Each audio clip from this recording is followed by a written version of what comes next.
అందలేదు. ఇచ్చిన హామీలు అన్నీ కూడా కొన్ని నెరవేర్చకపోవచ్చు. కొన్ని మా దృష్టికి అంటే ఎవరెవరు ఎటువంటి ప్రాబ్లంతో సఫర్ అవుతున్నారో అవి మా దృష్టికి రాకపోవచ్చు. బట్ మేము కొన్ని చేసుకుంటూ వస్తున్నాము, విలేజెస్ లో చేసుకుంటూ వస్తున్నాము అనేసి అంటున్నారు. మాకు తెలిసి విలేజెస్ కాదు, లేకపోతే సిటీ కాదు, ఎక్కడ కాదు, మాకు తెలిసినంత వరకు నేను అందుకనే మాకన్నా ఎక్కువ మీకే ఎక్కువ తెలుస్తాయి కాబట్టి అదే చెప్తున్నాను. మేము చెప్తే అపోజిషన్గా మేము ఏదో అబద్ధాలు చెప్తున్నట్టు ఉంటుంది కానీ బట్ నిజం ఫ్యాక్ట్ ఏంటంటే పర్టికులర్గా మా డివిజన్ నేను డివిజన్ వారిగానే మాట్లాడతాను. ఓన్లీ నా డివిజన్ వరకు మాట్లాడతాను. నా డివిజన్లో ఒక్కరికి కూడా 4,000 రూపాయలు పెన్షన్ రావట్లేదు ఆయన ఇచ్చిన హామీలో.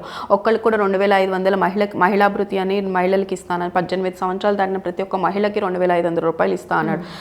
ఎవరికి 2,500 రూపాయలు రావట్లేదు. కనీసం దాని గురించి పిటిషన్ కూడా లేదు.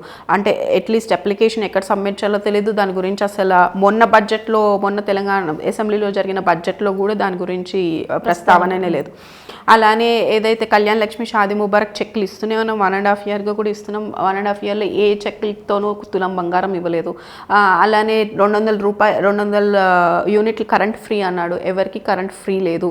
ఏదో నామకే వాస్తే నాకు తెలిసి కాన్స్టిట్యుయెన్సీలో ఒక 100 మందికి ఏదో బిల్ ఫ్రీ అని చెప్పి ఏదో తిరిగారు. బట్ వాళ్ళకు కూడా ఇప్పుడు డబల్ బిల్లు వస్తున్నాయంట.